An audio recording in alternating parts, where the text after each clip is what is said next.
1-on-1 then, Callie. You ready for Oh, me, dog? I'm ready, bro. Cause when you first said it, I thought we were going live the first time. Oh To be yeah. honest with you, when you had said that, you said ready. I'm gonna send you the link.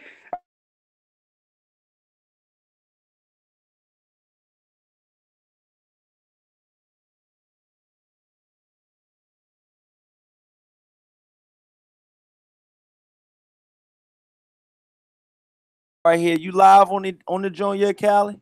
Yes, sir. What's up? Yo, what's up, man? We got our boy Callie in the building, Warriors. bro. Yo, this dude's terrible, bro. Hey, bro, you were throwing all that rackets in my face, so I have to. You know, I gotta, Yeah. gotta, gotta, gotta, gotta give you a little bit of medicine, man. Gotta give you a Yeah. little bit of medicine.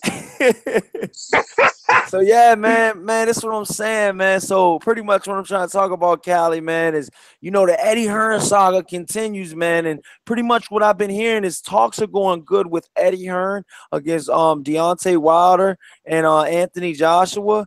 And with the situation going down right now, man, I personally think that Eddie Hearn is one of those type of promoters, man, where he could be difficult to deal with, as we seen. But right now, man, I think that this fight will go down, man. And Anthony Joshua has said that he wants the fight to happen in 2018. And my personal opinion about the whole thing is, man, I think that this shit is gonna be going down now, dog. Like the fight is gonna happen next. Eddie Hearn's talking good. He says, but he did give it a time limit. He did a recent interview with Fight Hub, and he said, this was 5 days ago. Yeah, Building up to the fights last weekend. He says that the fight, last Thursday, he said the fight has 2 weeks to be made. He yeah. said, I think that fights. I think they're gonna fight Povetkin and Brazil next, and then fight after that. That's how I think it's gonna go. "What's up, Ronald Finkley and Native Black Faculty Boxing? What's going on, y'all, man? How y'all doing, man? It's Cali Enigma in the building. He's back." What's up, Ronald Finkley? What's up, y'all? What's up, everybody? Yeah, Yes. I think I'm telling you, I think they're gonna do one fight because I think they want to build. I think they want to build up to the fight. I do. I think the fight's gonna be at the end of the year.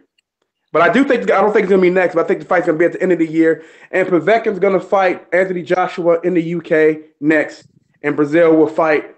Brazil will fight Wilder in Brooklyn next. They'll build up. They'll build up to the Wilder Joshua fight probably in November at the end of the year. So that's what I think is going to happen. Now, Yo, and I'm glad he's been in the UK because that means that Joshua can't get screwed. you said who? I'm glad that Joshua will fight Povetkin in the UK because that means that Joshua can't get screwed over in Russia. So that's a good thing. So now Joshua should be able to knock out Povetkin, man. I mean, for real. I mean, David Price should have finished him. Joshua got to knock out But do you Povetkin, man.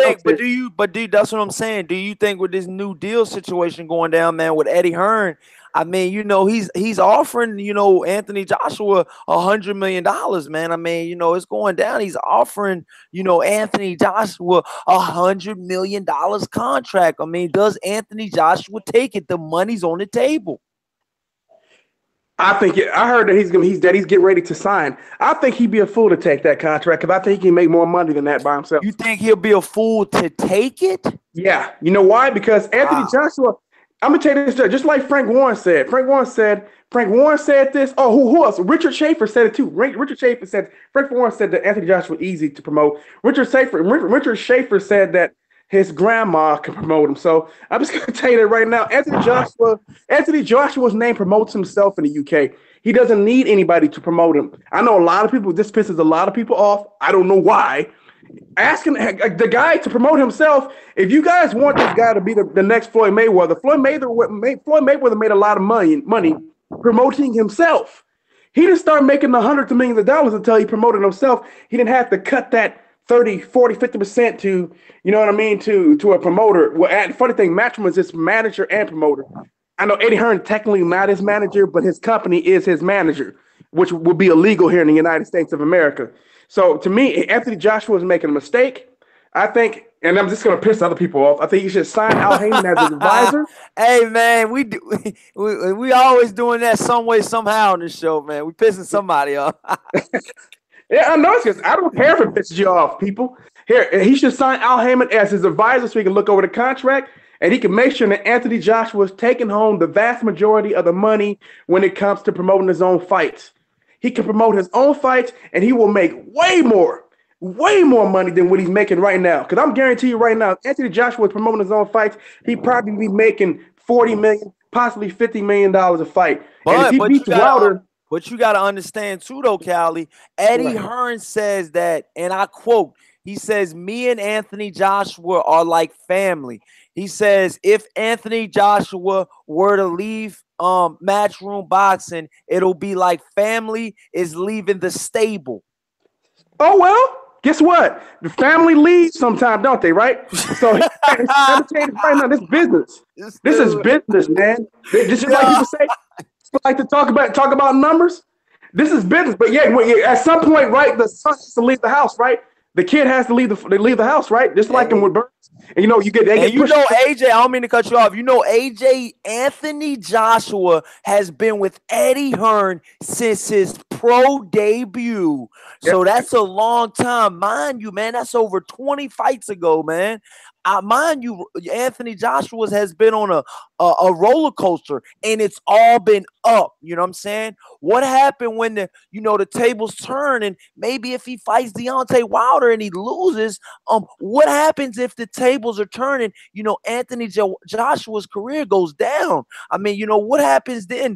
Does he stay with Eddie Hearn then? Does he deal with Eddie Hearn's shenanigans? Because I feel like Eddie Hearn, everything's working fine for Anthony Joshua and Eddie Hearn because they're winning. Everything works when you're winning. The Lakers won. The Warriors won. But look at what happens, in the history of losing. When losing happens, the whole monopoly effect happens. You know what I'm saying? And they start with they start at the top. That's an American thing. Over in the UK, they don't turn on their fighters like that, like we do here. Man, if you lose like look at that fucking bum. I mean, it's like this with the 2 losses and shit, trash, stupid shit. Got 2 losses on his career. You can tell he's trash. That's America. In the UK, this dude can have like 4 or 5 losses. Also a Mexican too. The Mexican fans are the total opposite. Mexican fans, dude can have like 6, 8 losses, and they'll still root for him. Here, with like 2 losses, like, look at that dude, sucks. Yeah. Hey, man, for real, this guy has and that's another thing, too, y'all, for all these fights to happen. I appreciate everybody joining the live stream this past weekend with the Lomachenko fight. And a lot of guys brought up this thing, man. Mexicans and Mexican fighters, they don't turn on, they pretty much go hand in hand because a Mexican fan will stick with his Mexican fighter after they have 4, 5, 6, 7, 8 losses. I mean, you got Soto Carras fans that thought he could truly beat Keith Thurman, and then you got Salido fans that thought he could beat Lomachenko, and then that happened. That happened, man. That happened. You know what I'm saying? So, you got fans that'll stick it out through the long haul, man. And that's the fans that I want, man. That's the fans that I want for my channel. That's the fans that probably, Eddie Hearn wants for his stable. That's the fans that Deontay Wilder wants for his fans. Dillian White, man, he's been in the news lately, man. You know what I'm saying? Like, he's been around lately, man. Like, he's been on the tip of everybody's tongue lately, man. I mean, Dillian White's trying to catch his shot. And that's another thing, man. Dillian White's trying to shoot his shot, man.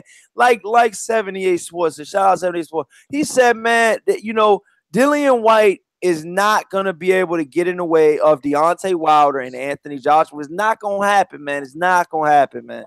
So he might as well go look elsewhere. He's trying to fight David Haye.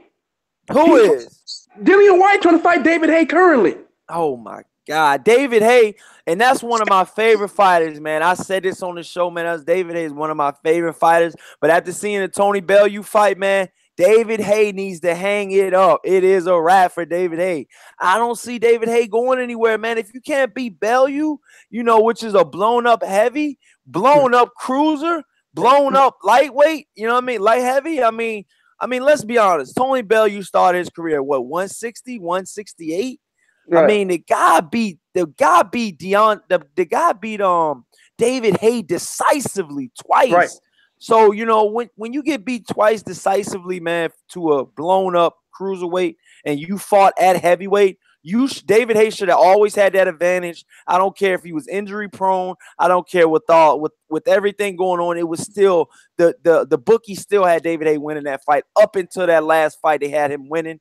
Let's go physique. I know that doesn't matter in boxing. It's always been proven time and time again. That's another thing. But if you look at him, man, it does not matter, because if you went on an Orlando Salido versus Lomachenko's physique, look at those two physiques. I mean, Salido was old and flabby, and he still put them hands on Lomachenko like I've never till this day since seen Lomachenko be beat like that, man. And I think ain't fight nobody like that either, though. No disrespect to Lomachenko, but he never fought anybody like that ever since either.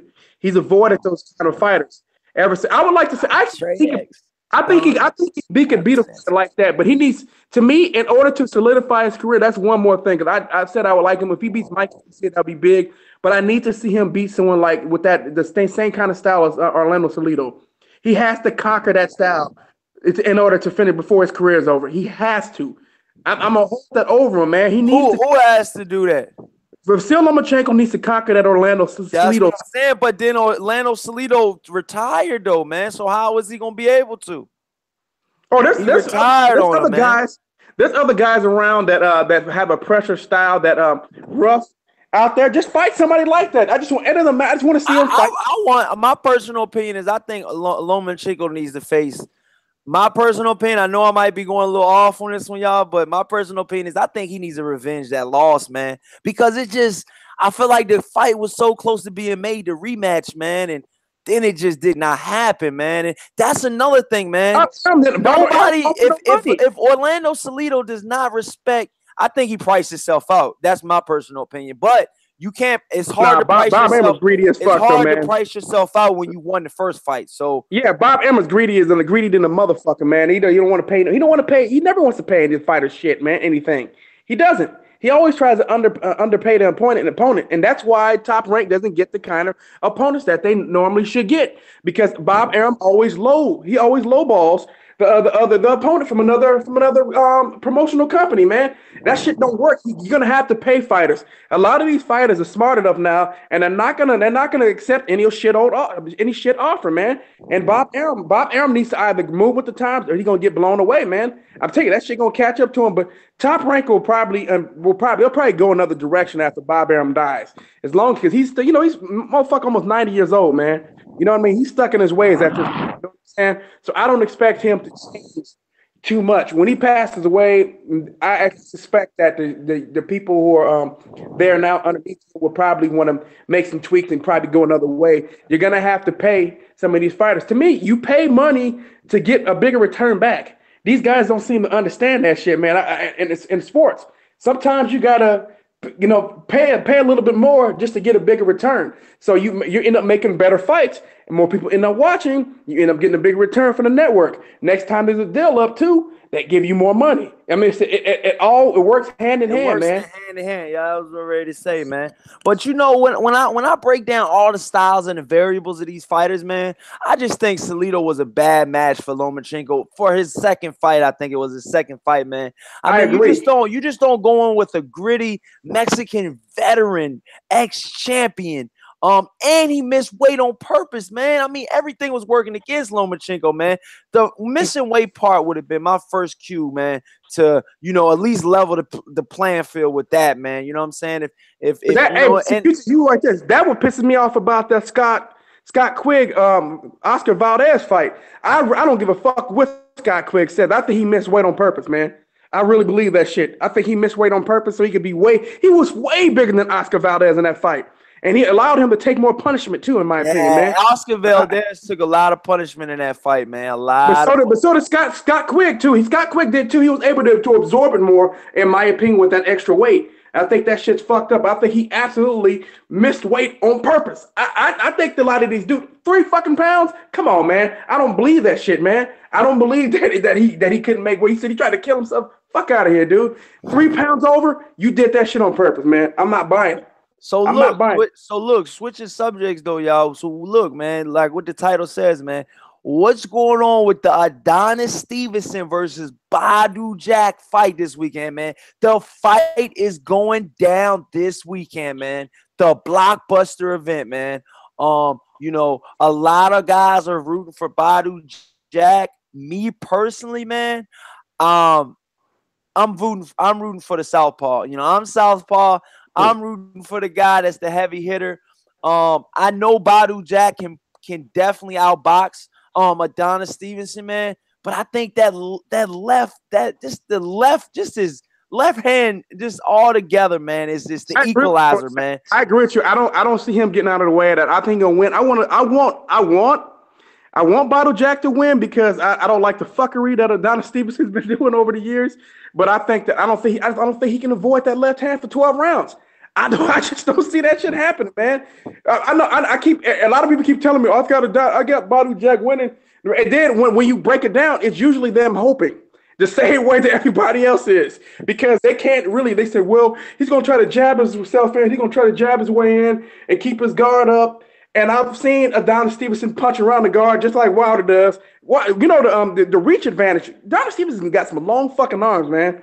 I'm just telling you that right. He knows how to punch around a guard. He'll be able to fucking connect, man. I'm telling you. Hey, Derek Williams says, "What's up, Corey? Have they picked the venue location for Joshua Wilder?" No, they have not picked the venue, man. But it's definitely getting closer. They are in very serious talks right now. And, you know, with the situation moving closer, man, I think that the fight should be in Las Vegas, man. You know, when I look at everything and I weigh out all the variables, you know, I mean, why wouldn't the fight be in Vegas? I mean, you got gamblers, you got, you got the best hotels, man. You got, some of the best fans. You know, the location of Las Vegas in itself, man, what goes on in Vegas stays in Vegas. You know what I'm saying? So it's gonna be that type of atmosphere, man. I think the atmosphere will be electrifying, man, in Las Vegas, man. But if the fight was to happen in the UK, man, definitely would be very, very, very minimal Wilder fans. I think, my personal opinion, man. I know the UK. I agree with that, but here's the thing, though: the live gate would be smaller, and that's the problem with it being over there. And on top of that, too, the pay-per-view in America would be dog shit because the fight would come on like around 3 o'clock or 3 p.m. Pacific time over here on the West Coast, where people are out doing shit on Saturday. 3 p.m. people ain't home. People are out. I bet you the same thing. Or 3 p.m. on the East Coast, people are out on Saturday. No one's home at 3 p.m. on Saturday. People are gonna miss that fight, man. That's why that fight is not going to be in the UK, man, because it just doesn't make any sense.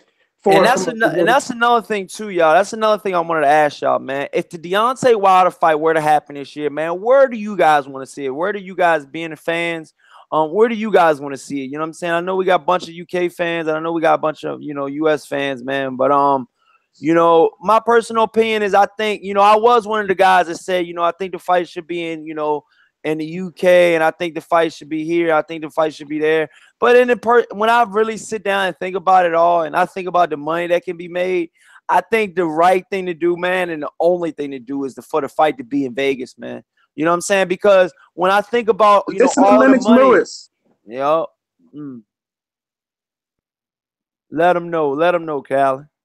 No, it's really that's Lennox Lewis's total, man. And Lennox Lewis will tell you, man, the biggest gate, the biggest return is going to be in Anthony Joshua. I'm telling you, if Anthony Joshua fights in Vegas and knocks out Deontay Wilder, he'll be a big star, and I guarantee you he'll fight over here a lot more. Because once he sees how much money he's making, no disrespect to the UK, it doesn't mean he doesn't love you UK fans. First thing, a lot of you UK fans don't fucking travel over here to see the fight. So it ain't going to be like it's this pro-American crowd. Remember the Ricky Hatton versus Floyd? Floyd Mayweather never gave a fuck who was in the crowd, man. He's like, give me money. Give me money. Give me your money, motherfucker. That's all he cared about. Yo, the Ricky Hatton fight against Floyd Mayweather, man. They were pro. They were against Mayweather. Whoa, Ricky Hatton. Yeah. Whoa, Ricky Hatton. Knockout. Oh, whoa, Ricky Hatton. Whoa. That's right there. And that check left hook was sweet, though, man. That check left hook by Floyd was sweet, though, man. That knockout shot. Was it? The check left hook. the check left hook that Floyd threw to knock out Ricky Hatton. That motherfucker was sweet. Yeah, I mean, it pretty much knocked him up. I mean, how right now, man? How does Deontay Wilder fare with Anthony Joshua? Right now, I have Deontay Wilder knocking him out, man. I think that Anthony Joshua doesn't have much head movement. I think he doesn't. His upper body movement is almost next to none. He has a high guard. We know that Deontay Wilder has the ability to punch through that and punch around it. I don't think that Anthony Joshua does anything particular that he's shown me anything particular that he's going to be able to do to prevent himself from getting hit with the right hand. I also believe that the left, that jab that disappeared against Luis Ortiz. And Luis Ortiz is a very slick, very crafty veteran with a lot of amateur experience. He knew how to take away Wilder's left jab. That's a big weapon for him. It returns against an orthodox fighter in Anthony Joshua. You know what I mean? Luis Ortiz is fucking tough, man. Not only is he skilled, but the fact he's a fucking southpaw makes it way more difficult, far more sophisticated. And one thing that he does better than Anthony Joshua is tuck his chin, man. And Anthony Joshua doesn't always tuck his chin, but he does. But it doesn't. It's not gonna matter, man. I'm gonna take it. We saw Luis Ortiz with a tuck chin get clipped. Didn't even take a flush shot and still got knocked out. So I'm not gonna. Anthony Joshua's not gonna stand up. But Anthony Joshua has a chance to knock Deontay Wilder out, man.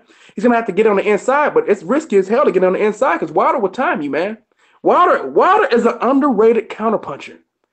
Very underrated counterpuncher. He will hope you will try to come get on the inside. And if you overextend yourself, you're gonna get caught and dropped, man. And if you get hurt by Deontay Wilder, he's not letting you off the hook.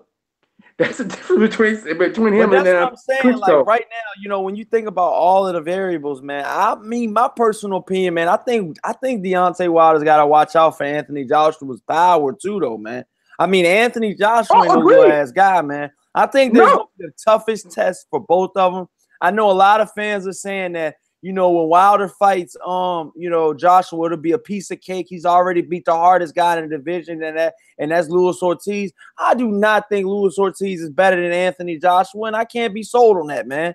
And I can't be deterred on what I think, man. My personal opinion is I think Anthony Joshua is far superior than Luis Ortiz. Let me say this. Styles make fights, man. So you know what I'm saying? So we don't really know until they actually get in the ring with each other. Everything is based on speculation.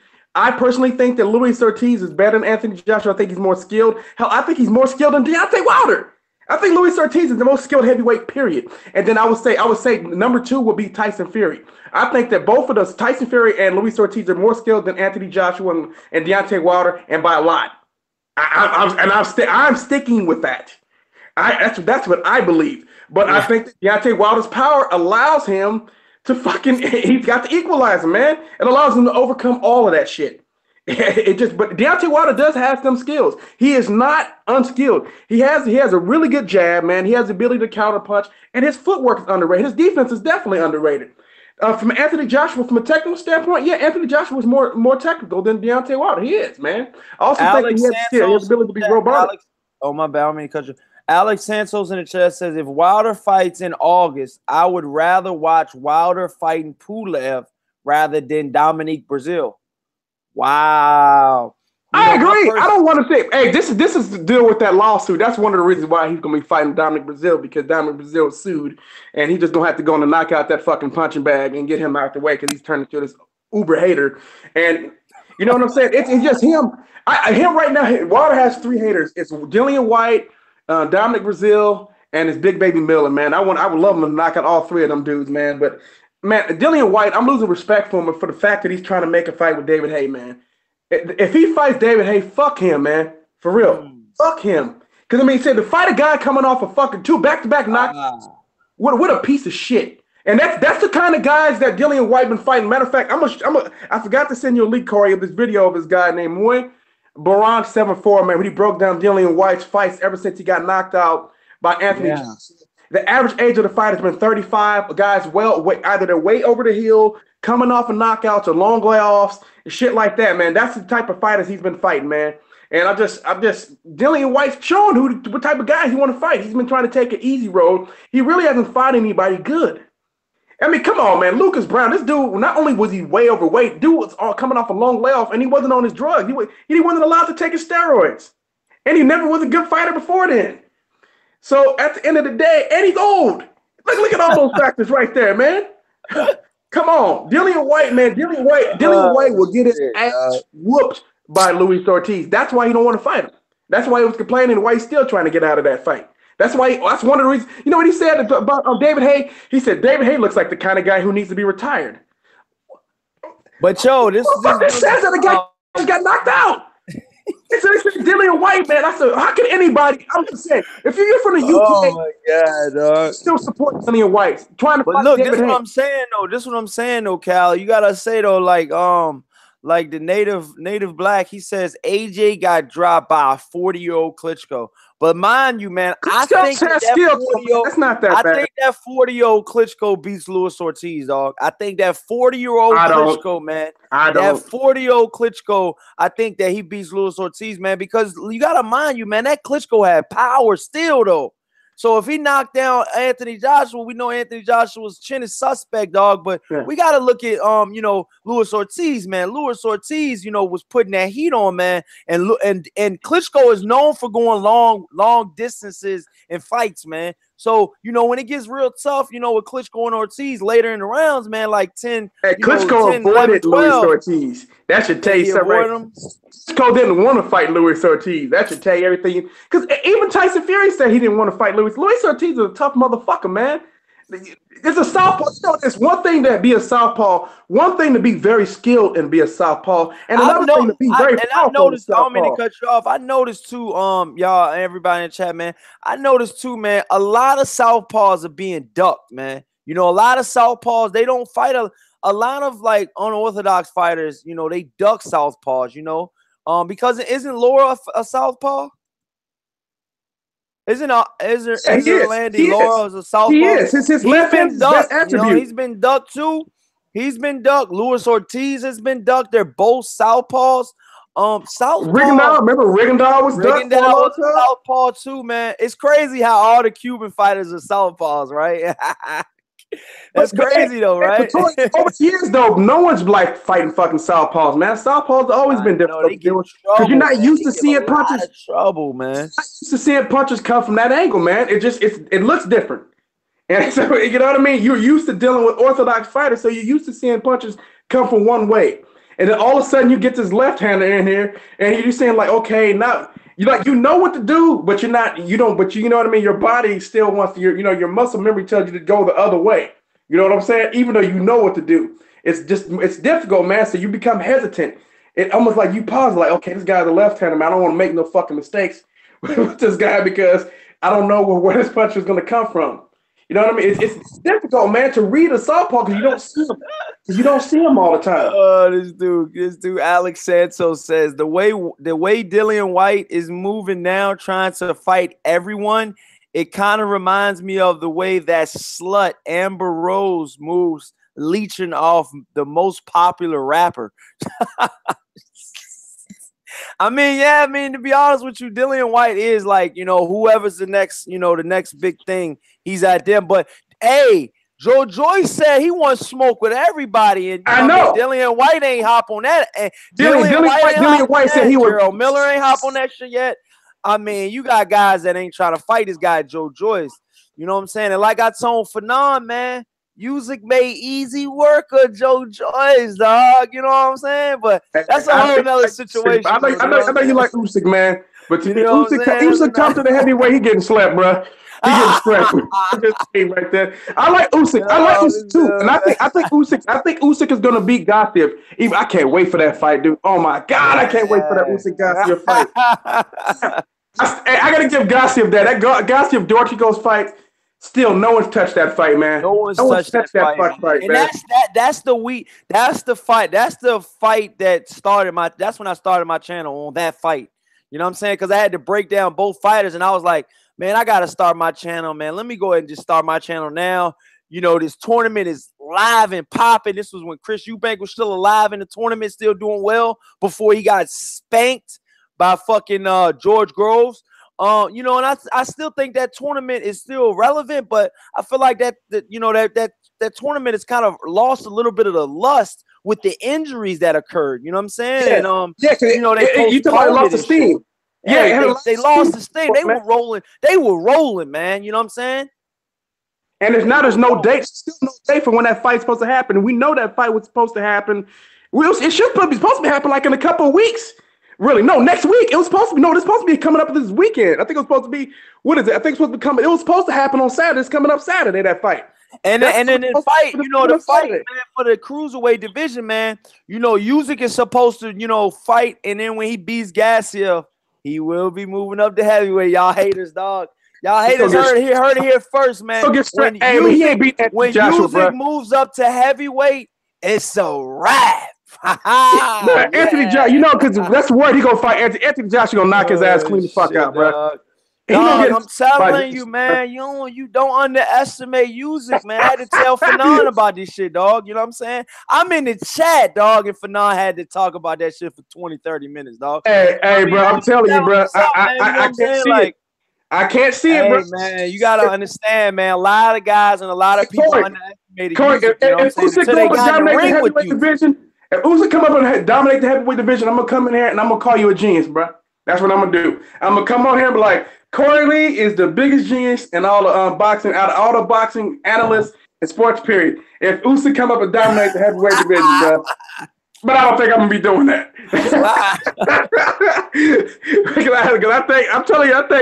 I think Anthony Joshua gonna stretch that motherfucker, bro. I'm just gonna keep it 100. But I think Joshua stretches that Usyk, bro. I think he's too big, man, and I think his style doesn't translate to the heavyweight division. I just don't. But I could be wrong. I could be wrong. That's what I'm saying. But my personal opinion about the whole cruiserweight division, man, you know what I'm saying? The cruiserweight division, when guys move up from the cruiserweight division, it's been done before where they become heavyweight champion of the world, man. I mean, the first one off my fucking radar is Evander Holyfield. I think Evander Holyfield was a cruiserweight. He did good in cruiserweight, but I think he did even greater at heavyweight. I think he did even greater at heavyweight. Holyfield's really knocking motherfuckers. Usyk ain't really no power puncher, bro. You know what I mean? He has skill, but Usyk ain't no power puncher. That shit gonna catch up to him. You gotta understand, though, man. Usyk has a style unlike anybody at heavyweight. That's why I think he's the biggest threat at heavyweight. And he has Usyk moves like Lomachenko. There's no one at heavyweight that can fuck with. That's why I said he's a cruiserweight with Lomachenko. That's what I call him.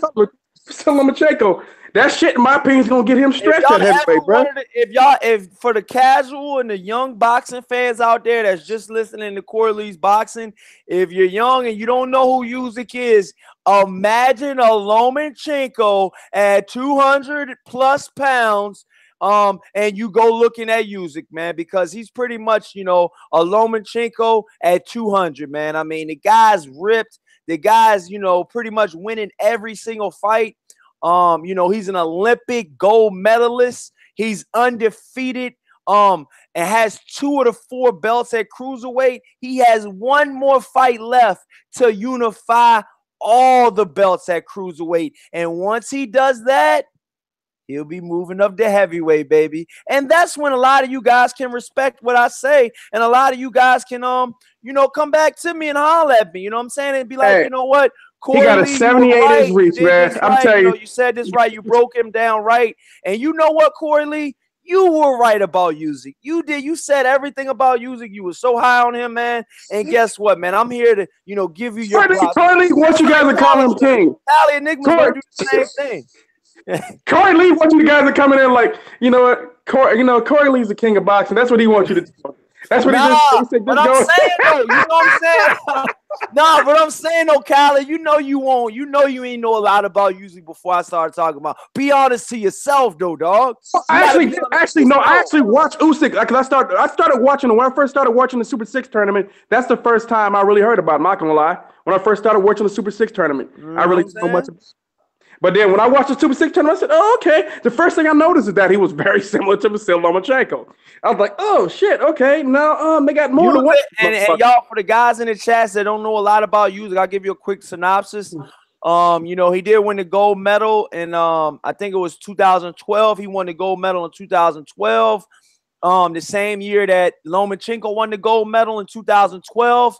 Usyk is so big. I know he's not big in America, y'all. But Usyk is so big Usyk is so big that he pretty globally. much He's big. He's big globally, he but has here. he has a big statue of him when you walk into the Ukraine airport. I mean, the guy is just so mega big, you know, in his country. But when he comes to US, you know, not a lot of people know him. You know what I'm saying? But like I said, man, if you have skills, you have skills. It is what it is. He gave Klitschko hell in training camp. You know what I'm saying? And you know, like I said, what was the guy that was Lennox Lewis trainer? I can't remember his name right off the Emmanuel top. Stewart. Emmanuel Stewart said that Usyk was a really, really good fighter, man. That's what he said about Usyk, though. I'm being honest, man. I'm being honest now, man. If you hear from the great, you know what's up, though, dog. You know what I'm saying? Emmanuel Stewart also said that Deontay Wilder was going to be heavyweight champion of the world, too. He also said that Tyson Fury was going to be heavyweight champion of the world before he died. Let's put it that way. So that should tell you about Emmanuel Stewart. Trey X said Usyk will be sleep, like put the sleep emoji against Bomb Squad. Hey, man. Watch what you say, Trey X. Watch what you say, Trey dog. The guy he said he wanted to fight. He said he's going after Joshua. He said he wants to fight Joshua. Of course, get that payday too. And then, like Esco says, man, skills pay the bills, baby. Yeah. We're likely to see Usyk. I think Usyk skills have been paying all bills, including utility bills. Let me say this: we're likely to see Usyk versus Joshua. I don't think he can beat Joshua, man. I don't. I think Joshua will be too fucking big. I think Joshua, you know what I'm saying?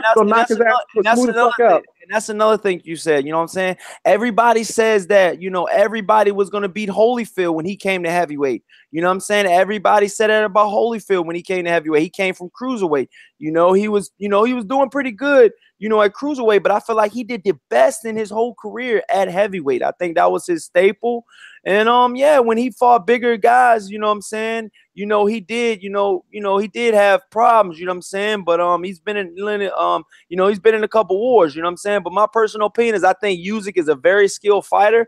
I think that he goes the distance, you know what I'm saying, with all of the big names at heavyweight, man. And you know what I'm saying? You got to look at the guy and you got to study the guy before you knock the guy. You know what I'm saying? That's my personal opinion about Usyk. You know what I'm saying? I don't know fuck about any of them dudes. I've seen Usyk hit too many times.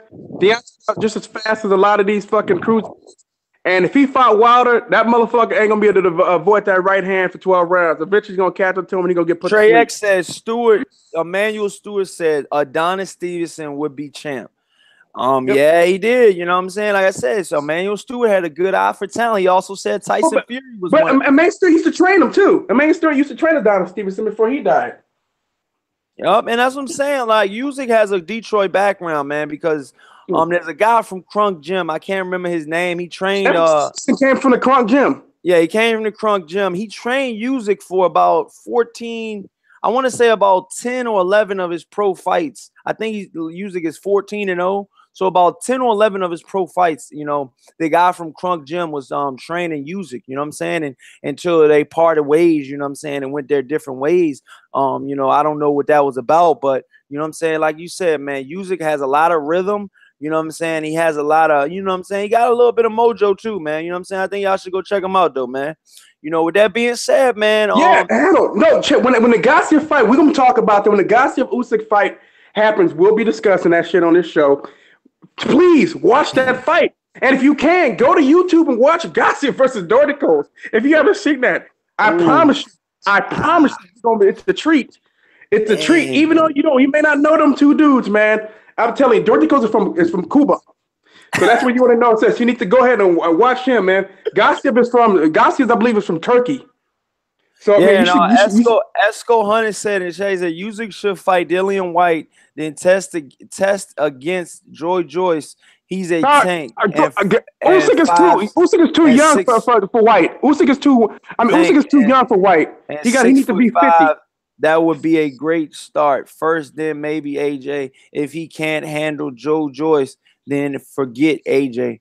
You know what I'm saying? I mean, like to a lot of people say, Larissa Johnson says Usyk is ranked the best active cruiserweight by Ring Magazine, ESPN, Boxing Rec, and the transnational boxing rankings board. Just saying. Laugh out loud. Corey, Let's go. you know, CJ agree. Disagree with What's you. I'm good, talking about boxing underrated? clinic. He got Gassiev. He got Gassiev knocking out Usyk, bro. Chaz, dog. No, that CJ got Gassiev knocking out Usyk.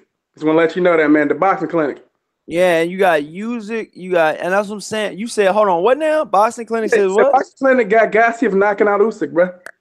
Hey man, boxing clinic's been wrong about a lot of fights, dog. You know what I'm saying? Nah, he was right. He was right. Remember Dobro? He had that Dobro. He had that. He was right on spot on that motherfucker, he was bro. right on that. He was right on that. I gotta give it up to the boxing clinic. He came on the show. He taught me a little bit about dog bull. You know what I'm saying? But at the end of the day, I'm right about Usyk. You know what I'm saying? So go check out Usyk, man. He's gonna be the next thing in the heavyweight division, man. And like I said, like I said, he's got to get over this freight train they called Murat Gassiev. And if you don't know who Gassiev is, he's trained by yours truly, Abel Sanchez. You know what I'm saying? So I mean, there's a Triple G background. They train together. Gassiev and Triple G are best friends. Gassiev has two of the cruiserweight belts. And Usyk has the other two of the belts. So when they go head to head, I think it's rescheduled for next month, in June. When they go head to head in Dubai, we will know if Usyk is ready for that next level, to go to heavyweight. Because if he can't get past Gassiev, there will be no heavyweight division for Usyk, in my personal opinion, man. Smash that like button, please subscribe. And Callie, I think you're wrong about Usyk, because we know that Gassiev has big time power, so he has to be careful. You know what I mean? But he can. He's a smart fighter. He should be able to stay out of trouble, man. Don't get caught with anything. That's all Gassiev is hoping, that he catches you with something, because if you get him in trouble, he ain't gonna be able to survive no Gassiev, man. That's Gassiev hit too goddamn hard. So, but I think he's gonna I don't know if he's gonna be outclassed. I think it's gonna be a good fight. I think he's gonna avoid getting hit by the big shots. You know what I mean? Or at least he'll be able to roll with the big shots to take away the power. Yeah, but if he gets caught, you know what I mean? If he gets caught with that shit, though, oof. I mean, we'll find out a lot about his chin too, won't we, huh? This fight. Oh yeah, that's what I'm saying. Like, you gotta understand, man. A guy like him, man, he's not gonna be going down for nothing, man. A guy like that, man, I think he's there to build to last. And I think my personal opinion about Usyk, man, a lot of you guys are amateurs. Y'all don't know nothing about Usyk, man. You know what I'm saying? I think Callie fits that narrative. You know what I'm saying? I think he's amateur with Usyk. I don't think he studied Usyk. I study Usyk from head to toe, no homo. But I'm just saying, man, I mean, the guy is official, man. I think he's the best pure boxer in the sport of boxing. You know what I'm saying? I think he's the best cruiserweight. I just don't think that his style would transition. I don't think his style would transition to heavyweight. No, I don't. I can respect that. I do think he's the best cruiserweight. I think he's the best cruiserweight. I told you that. I think he's the best cruiserweight. I think he's going to beat Gassiev. I don't think it's going to be a block, because I think Gassiev is a good fighter too. That'll be a good fight, man. I think that, like I said, if he can just avoid getting hit by the big shots, man, I think he'll win that fight somewhat going away. But I think it'll be something like a 8 rounds to 4, maybe 7-5 type of decision, 12-round decision over Gassiev. That's how I see that fight going. Or Gassiev get a knockout, man. Gassiev, I don't think Gassiev can outpoint. I don't think he can outpoint Usyk. I don't think so. Not at all. I mean, that's what I'm saying. That's what makes you a little premature, and that's what makes you a little casual in you. You know what I'm saying? Because my personal opinion, man, I think that Usyk runs through Gassiev. You know what I'm saying? Pretty much runs completely through Gassiev. It won't be a long fight. I think he can I seen him. I don't see the punching power there, man. You gotta understand, man. He wears his opponents down, man. And I think Gassiev was this close by getting knocked out by Dartiakos. Dartiakos gets harder than Usyk, though, bro. What? I think. Clearly, Usyk ain't got no power, bro. Usyk don't have no power, bro. I don't know what. I'm gonna tell you why Usyk doesn't have any power. Usyk really doesn't sit on his punches, Corey. What's up, World Breaker? Hey, Corey. Usyk does not sit down on his punches. He has the amateurist arm punching style. Right now, World Breaker. Salute to World Breaker. What we talking about right now is we talking about Usyk versus Gassiev, man. How do you break that fight down, World Breaker? And do you know a whole lot about those two fighters, man? Man, I honestly don't know anything about Usyk. I've heard the name, but I've not had the opportunity to take a look at him. Who's he fighting? Zenland Usyk is fighting Murat Gassiev. Murat Gassiev is pretty much a fighter from Triple G, pretty much Abel Sanchez's stable. Murat Then he's gonna Gassiev. lose. Yeah. Hold on, not to change the subject, but I gotta bring this. Hey, CJ, the boxing clinic, he just said that he just actually made a video, posted a video stating that Jared Hurt wants to fight Kell Brook next. Who wants to fight Kell Brook next? Jared Hurt wants to fight Kell Brook next. Oh, Jared Hurt is going down. That's another guy that's He's gonna walk right through Kell Brook, bro.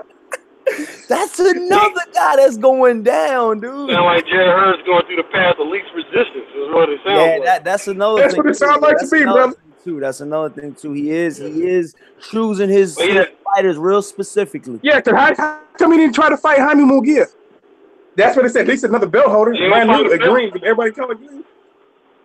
Yeah, I mean, but what you were saying, well, off of Ali. Yo, that's what I'm saying, man. My personal opinion about the Jared Hurd. I don't mean to switch subject that quick, y'all, but I'm being honest, man. They brought it up, so I got to bring it up. You know what I'm saying? But Kell Brook versus a Jared Hurd would be a good matchup. I think that Kell Brook is a far superior boxer than Jared Hurd, and I think that he outboxes and outpoints Jared Hurd. He's gonna take him to boxing school 101. How are you feeling about it, World Breaker? This is the biggest fighter that Kell Brook has ever gone up against, man. Well, these guys are minute compared to Kell Brook's boxing ability, man. You need to jump on board too, Cali. It's not too late. Kell Brook has some boxing ability, but this is the issue with Kell Brook. He has some bionic replacements that they're not necessarily helping him. His eye sockets aren't good. Not to say that Jared Hurd can hurt him, but he's not proven at 154. He had one fight at 160. But, overall, I don't see him as an individual who's proven himself at 54. You just have a lot of young Turks at 154 that can give Kell Brook the business. And based on the body of work, no, I don't mean to cut you off, but World Breaker, what the hell are you talking about, my brother? I taught you better than this. You know that. Come on, dog. You can't be speaking on Kell Brook. This is a Kell Brook friendly channel.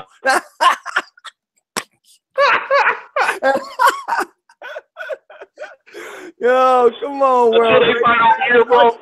That's all that talking we done, man. I know you learned something. Come on, bro.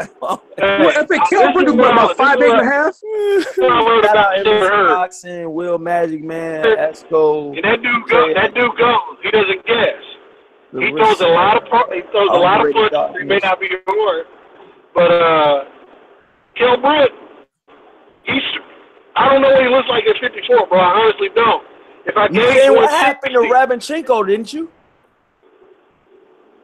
Lomachenko? No, Rabenchenko. The one Rabenchenko ain't even in the same league as Jared Hurd. Jared Hurd is. Get y'all mind right, man. I'm trying to let Jared Hurd is 6'1" and probably weighs like 185 on fight night, man. When he walks in there and he just walks through, he's gonna walk through everything that Kell Brook throws, bro. And he's gonna wear him out and he's gonna stop him. Yeah. Kell Brook. I think Kell Brook is. Hey, you gotta like who you like. But at the end of the day, I got to see Kell Brook make 154 and make possible. Hey, you breaking up a little bit. Hey, World Breaker, you breaking up a little bit. You breaking up a little bit. Hold on.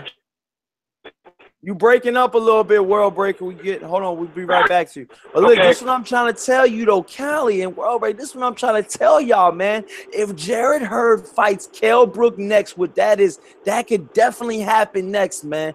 I've got to pick Kell Brook, man. I mean, Kell Brook, I feel like he just takes Jared Hurd to a boxing 101, man. I mean, you got to understand, man. Dominique Ingle out there at the Ingle Boxing Club, man, out there there, you know, in the UK, man. He's got Billy Joe. Kell Brook can spar with one of the best fighters in the world. Man. Billy Joe Saunders. Kell Brook and Billy Joe Saunders goes toe to toe. Hey, did we just? But what did Jared Hurd just do to us? What did Hurd just do to Laura? That's the best training you could ever get. That's the best training you could ever get, you man. Think Kell Brook is better than Laura? Huh? Kell Brook is more skilled. Billy Joe Saunders better than Laura? I mean, you said who's better than Laura? You think that Kell Brook is more skilled than Laura? I mean, I think Kell Brook, I think he's on that level. I mean, I'm gonna say he's on that level. I'm gonna say he's on that level. Just because Laura's in the Cuban school, I mean, you act like they don't teach boxing everywhere else, man. Just because he's got this quote unquote, you know, Cuban school of boxing, man, you act like he can't learn boxing anywhere else, man. I mean, the guy's a natural, man. The guy's good. Let me just see what I've been saying, because I'm never doubting Jared Hurd again. Jared Hurd, 6'1", bigger guy, totally stronger guy than Kell Brook. Kell Brook is a guy that came from welterweight. He's not going to be as physically strong as Jared Hurd, man. Jared Hurd is, I'm telling you what he's going to do. He going to walk through all that shit, because he know he can't outbox Kell Brook. He going to walk through all them punches, wear him out mentally, and knock him out. Just like he does to the other fighters. That's he going to continue to walk through it. This is what I'm trying. And look, NBT Boxing said one of the best statements he said on here, man. NBT Boxing said Laura is old. You know what I'm saying? And when he's old like that, you got to understand, man. If Laura's that old like that, you got to understand, man. The guy's age does not wait on no man, man. Laura's only 34, 2 years older than Kell Brook. But, dude, this dude Laura been in wars, though, man. He's been in wars after wars, man. I mean, you know what I'm saying? My personal opinion. And my personal opinion is I think, you know, Kell Brook's been in what? Kell Brook's sockets broken. I mean, but I think Kell Brook is fully healed now. Shit. Chico ain't no Hurd, bro. That's all I gotta say. Oh, yeah, you think Rabchenko can be competitive with Hurd? I think Rabchenko possibly go the distance with Laura. Yeah, with Hurd? With Laura. No. With Laura. Laura does go a long distance. I'm just being honest. I mean, Laura and Hurd. I'm talking about with Hurd, though. I'm talking about with Hurd. Huh? With Hurd. I don't know nothing about all that, but all I know is, you know what I'm saying, Kell Brook stopped Rabchenko decisively. Was no one special, bro. He's like a C-class fighter, dude. Rabchenko ain't nobody. You know what I'm saying? Rabchenko ain't no. I don't even think that Rabchenko will win a round against Lar. Brook got weak. Yo, but that's what I'm saying. You said Brook got weak bones from that alcohol. But yo, that's what I'm trying to tell you, man. He's quit all that. He's not on none of that juice no more.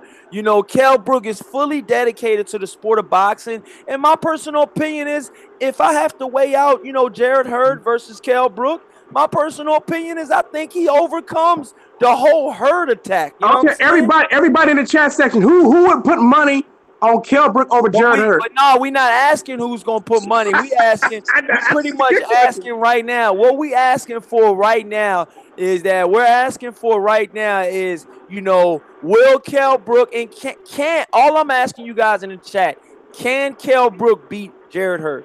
Is this a person? Is this a question, so, man? You know what I'm saying? But you said you don't. But you said you don't think so. You didn't say you don't know so. You said you don't think so. I know so.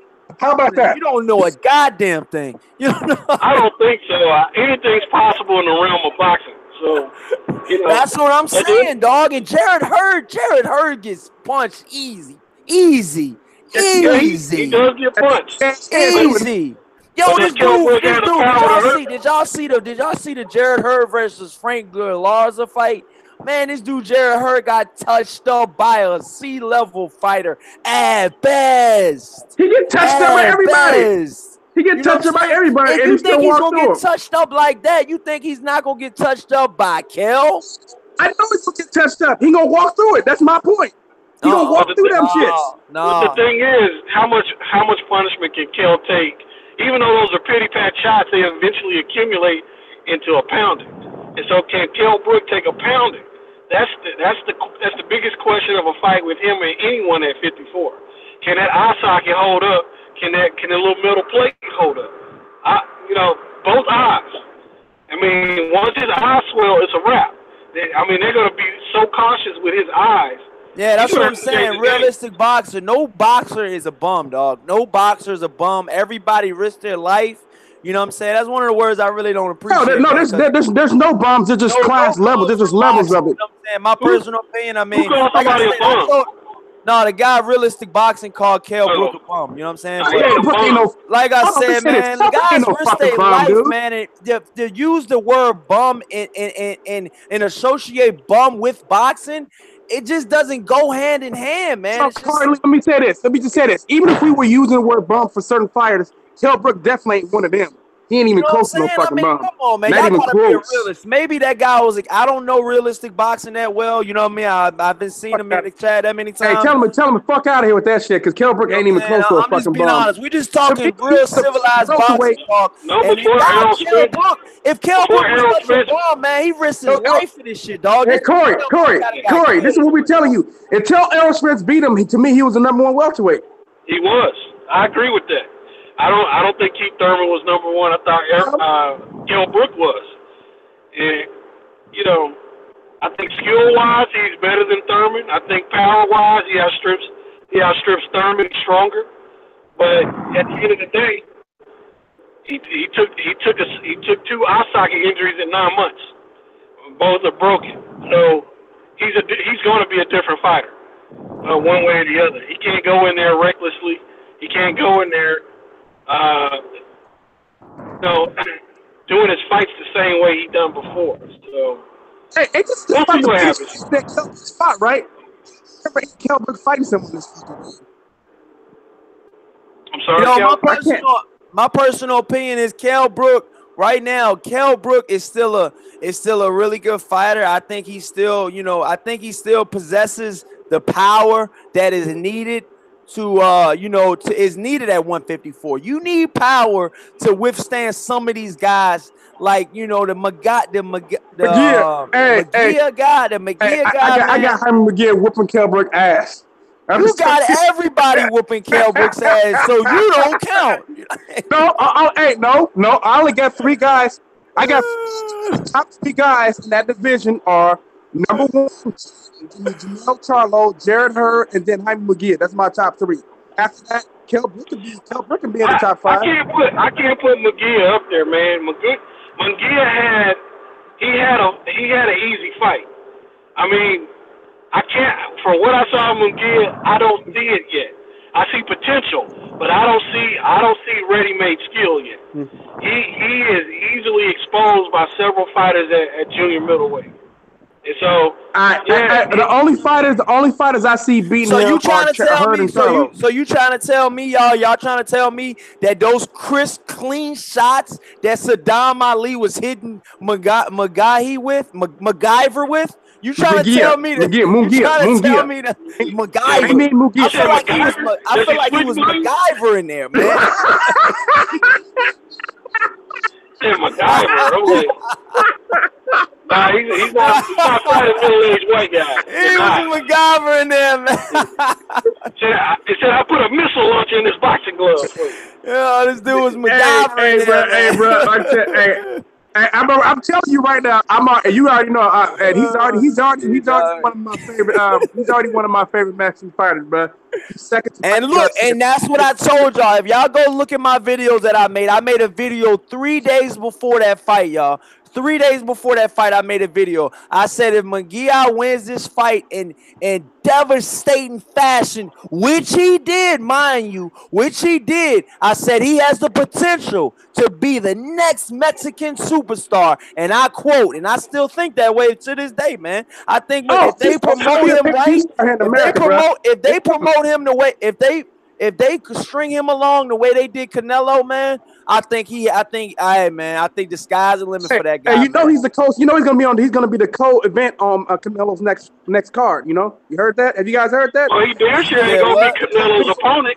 Canelo couldn't handle that guy. Now I don't think he can handle the punches. He would be more of of a Parnell Whitaker versus a Munguia. But the way Munguia's style is poses a difficulty for Canelo. You know, the fool is hard. You know, bottom line. You gotta understand, this dude's coming through like a freight train, like a bat out of hell. And you know what I'm saying? Like I told you, he's got one of those. He's got one of those right hook. He's got one. How you say it? Jaime Munguia. Jaime Munguia. Jaime Munguia. He has a right hook from hell. You know what I'm saying? I mean, the guy tries to knock your top off with that joint, man. And I feel like if any welter, and I'm gonna be honest, I'm a Kell Brook supporter, but I do think Kell Brook will have a little bit of problems with this Munguia kid, man, because he's young, he can take a shot. And my personal opinion is, man, you know, I think he's gonna keep. I think he's so big, he's gonna keep coming forward all night long, man. You gotta knock this dude out. I feel like if you knock him down, he still's got a chance with you. I feel like that. Hey, you think about this, right? So Kell Brook is 32. He's close. I mean, he maybe got like a few more years in his prime. And then after that, we think about it. Jaime Munguia, most of these dudes are all older than him. He's younger than most of these dudes, man. Except for Erickson Lubin, I think he's a year older than him. He's a year younger than Erickson Lubin. Erickson Lubin cannot fuck with this dude, bro. I'm telling you right now, he will. No, that's what I'm saying. And y'all go watch my show, man. I did a live. Me and World Breaker and Actual, we did a live. And what did I tell you when y'all asked me, World Breaker? They said, what do I think about Lubin versus Munguia? I said Munguia runs through Lubin, completely through Lubin. And MBT said no one fucks with Canelo at 155. That's what MBT said. No one fucks with Canelo at 155. I'm not saying Canelo's the oldest. I'm not saying that, man. He said at 155, bro. At his creative division. That's not even a weight class, dude. Canelo's the most selective fighter. Him and Triple G are the two most selective cherry-picking fighters in boxing right now. Who is? So, Canelo and Triple G. Canelo doesn't fight people his age or his ability level. He fights names, but they usually pass their point. It's the whole Pacquiao syndrome. They fight, they usually pass the expiration date. That's basically what you're saying, man. That's usually past the expiration date. Esco Hunter says, as long as Munguia stays away from that fake beef, then he's cool. That's if they learn anything from his big brother Canelo. NBT Boxing says Broner the best 144 fighter of all times. He's a 155 pounder. 155 pounder. Yeah, he's the only one in the class, huh? But you know what I'm saying? But my personal opinion, man, is I think that these guys, man, these young guys coming up, man, I think there's gonna be more like Jaime Munguia, man. You know, there's gonna be more, you know, because you gotta understand, man. That Tecate Boxing League, man, underrated, bro. The Tecate Boxing League is very underrated. You said the Tecate Boxing League? Yeah, down in Mexico. Yeah, underrated, man. But yeah, didn't they say they got him from there? Yo, whoever found these dudes, man, they said that the same promoter that Munguia had found the same guy that found Marquez. You know what I'm saying? They found each other. Like the same guy found both of those great one great boxer. I'm not gonna call Munguia great yet because he only fought Saddam Ali. I don't really know, man. That's what I'm saying, man. Golden Boy was going downhill, man. Be honest, man. Can Munguia be the one to save Golden Boy, man? I mean, the guy has one of the best upsides in boxing. He's champion. He's young. And let's be honest, man. Let's be honest. Let's be clear-cut honest. He speaks English and he's representable, you know, and he's marketable. You know, so you got about 4 to 5 things working in Munguia's favor right now to get him to that top level, man. You know, I mean, I'm being honest, man. You know, you got to be marketable, Cali. You got to be marketable. Man, if you're Mexican and you can fight, dude, and all you need is California, man, to be a pay-per-view star. I'm serious. In California and Texas. And this dude beat him in New York. This imagine if he goes to Cali with this type of strength and, you know what I mean, hunger. No, I'm telling you, this motherfucker, he gonna be able to fight. I think the next fight that because I think Canelo's fighting in California next in his next card, man. But it's probably gonna be against Liam Smith, which is that's a shit. I mean, no disrespect to Liam Smith, but I heard it was supposed to be like Liam Smith or somebody like no, excuse me, not Liam Smith, Spike O'Sullivan. That's another fight that Canelo should win. Fucking either. No disrespect to Spike O'Sullivan, but he's an okay fighter. No, he's an okay fighter, man. There's nothing special, man. But you gotta understand though, man. A guy like Mangahi, man, he's gonna try to take your head off and ask questions later. Cause I mean, it looked like his game plan. That's how it's his game plan was just to solely walk straight through Saddam Ali. That was his purpose, man. I feel like he had a target on Saddam Ali, on the back of Saddam Ali's head that he could not see. And he was trying to seek and destroy him the whole fight, man. I mean, it looked like he was trying to knock Saddam Ali out the ring, man. I mean, if y'all go back and look at that fight, man, that was the most brutal fight of a champion getting beat, man, in his first title defense. I mean, goddamn. That was a beating for 3.5 rounds. That was a beating for only a 3.5 round fight. He was getting fucked up from the beginning to the end. You was like sick of beating like it was like an 8 or 9 round beating. He got in 3.5 rounds, man. I mean, to be honest with you, man, to be honest with you guys, I heard a lot of guys saying that Andre should move down and face, Magina. And like I said, I know Andre is a very, very, very good and a technical boxer. My personal opinion is I feel like he's wasting his career right now. You know what I'm saying? I feel like he's wasting his career. Corey, the word is now if Triple G gets stripped to the IBF, it's going to be Sergey Derevchenko versus Demetrius Andrade for the IBF title. That's a tough fight, dog, because Andre got knocked down by Monterosen. Come on. This dude, Monterosen, got destroyed. Monterosen got freight trained by Triple G. And fucking Andre got knocked down by Vandes Monterosen with a I think it was like a second round. I'm favoring Derevchenko over Demetrius Andrade. For real? Yep. Wow, man. That's what I'm favoring, bro. I don't think Andrade has been that active in his career, and he always got so many distractions going on. Yo, shout out MBT Boxing. You said Corey Lee has called Mangia 7 different names now. Yeah, Sergey Derevchenko. Right, man. I can't get right, man. Sergey Derevchenko, in my opinion, man, he looks like the more determined fighter, the guy who's hungriest right now, too. Yeah. I'm going with that guy. That guy, the guy who looks like he wants to fight more, who really wants it bad. Yeah, Sergey look like he's not. This dude Lou DiBella, Derevchenko's promoter. Man.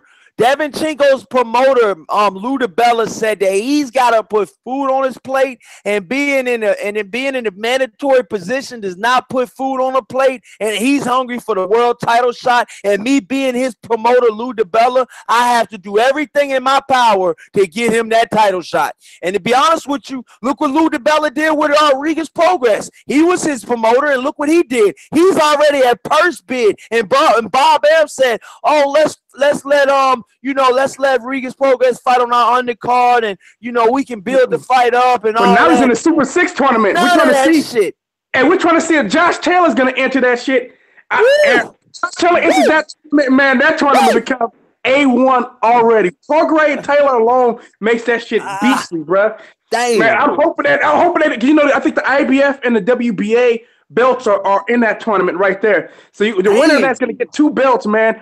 So we're gonna have the junior and welterweight Super 6 series, man, which is gonna be fucking awesome. I can't wait to see that shit, man. If Josh Taylor entered, I want Josh Taylor in it because a Josh Taylor Regis Prograis final.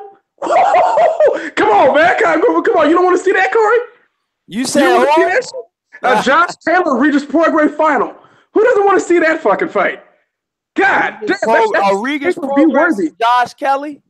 No, Josh Taylor. Josh Taylor. Taylor. Josh Taylor, the one that beat the guy, the black guy. What's his name? The guy that Eddie Hearn was promoting real good. O'Hara Davis. Didn't he beat O'Hara Davis? Didn't Josh Taylor beat O'Hara Davis? Yeah. Didn't he beat Josh Taylor? Yeah. He beat O'Hara. I could have sworn he beat him, and he beat who else did he fucking beat? The fucking Mexican dude he knocked out. They was picking O'Hara Davis to win that fight, y'all. They were picking O'Hara Davis to win that fight. Dude, I can't think of the Mexican dude. Taylor wound up knocking this dude out, man. Let me see. So you got Josh Taylor and Josh Kelly, right? Is it Josh Kelly too? Oh, no, Josh Kelly's at welterweight, man. Josh Taylor is a beast pseudo. That dude's a beast pseudo. No. I know. That's what I'm saying. Prograis versus Taylor for the final. That's what everybody wants to see, man. Damn, dog. Oh, you cannot forget, y'all. I know a lot of you guys were talking about the 140-pound division. That's gonna be another high division coming up, y'all. Another fighter that I have not heard you fight about. Another fighter that I have not heard you talk about yet, Callie, is Terry Flanagan, man. The guy's at Terry 140 now. He's at 140 now. I think he's fighting for the WBO belt. That guy is the one. That's the one guy that Mikey Garcia wanted to fight at his comeback fight, man. They couldn't get the deal worked out. He said Mikey Garcia, if he would have won, I think it was either the WBO strap or the WBA strap. If he would have beat Terry Flanagan for that belt, he would have got a ring, because that would have been 3 different weight classes that Mikey Garcia owned the same belt in, and he would have got a Immortus ring for that shit. And he really wanted that ring, dog. If y'all go back to some of the Ellie setback joints, man, he had a ring that he really wanted, man. And I think Kovalev got the ring. I'm not sure who all has this type of ring. He didn't get it for Andre Ward. Shit. Huh? He didn't get that shit for Andre Ward. Oh, hell no, dog. hey, now you talk Andre Ward, now you got MBT. And now you pique MBT's interest, man. That's my boy right there, MBT. MBT, that's it, man. He a big Andre Ward fan, man. No one's a bigger Andre Ward fan than the MBT, man. No one is. And I'm from Oakland, man. You know I like him. And no one's a bigger Andre Ward fan than MBT, though. He got SOG gear and everything, bro. That's the homie. Yeah, that's what I'm saying, though. But that's what I'm saying. World Breaker fighting. Do you know a lot about the 140? That's what we talking about now, man. Regis Progress, versus Ramirez, man. Does Regis Progress get out of that fight, man? He's not doing that fight anymore. He's not doing that fight. He's going to the Super 6 instead, because Bob Arum was playing tricks with the purse bid. He was making it difficult for Regis Progress. He was making it difficult for Regis Prograis to get that fight. He didn't want Regis Prograis to fight. So Regis Prograis isn't fighting that fight no more? Hey, no, he's not. He's in the Super 6 series now. What I'm telling you, they're trying to get Josh Taylor to enter it too.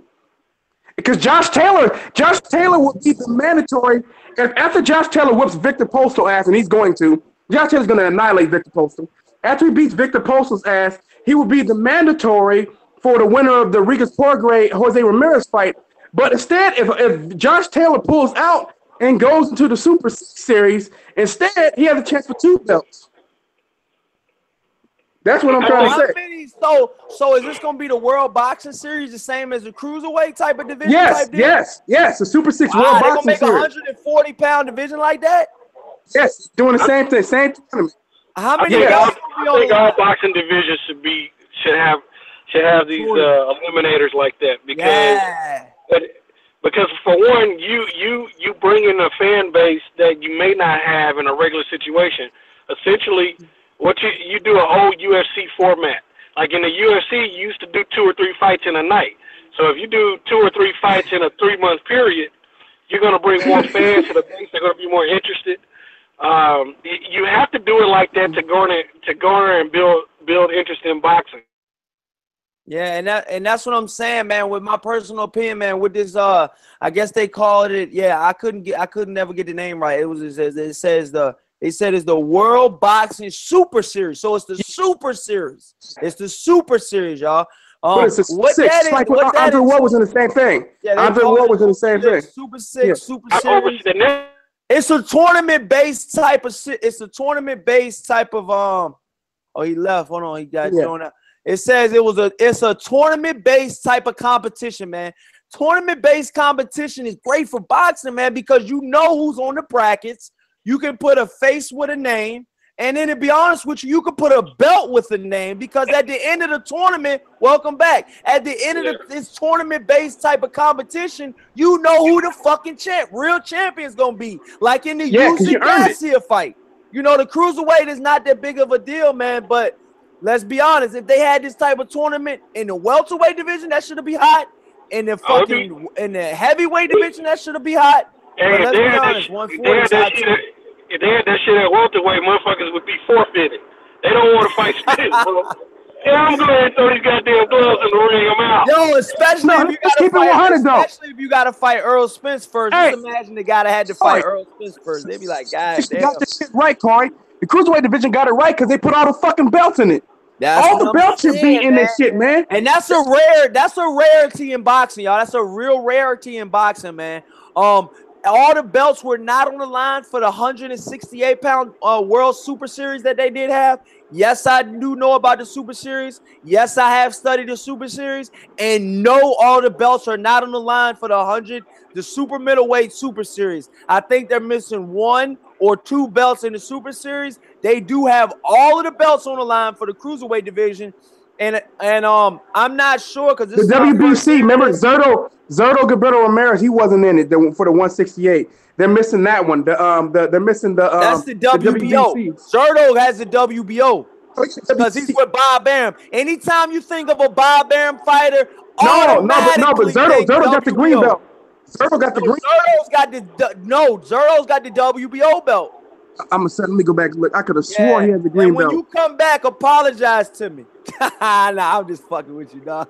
But nah, I mean, I know my shit, though, dog. You know what I'm saying? I know my shit like the back of I just know everything about this shit, dog. I don't know everything about boxing, man, but I know a lot, man. I study this shit. I live this shit. I speak this shit every goddamn day.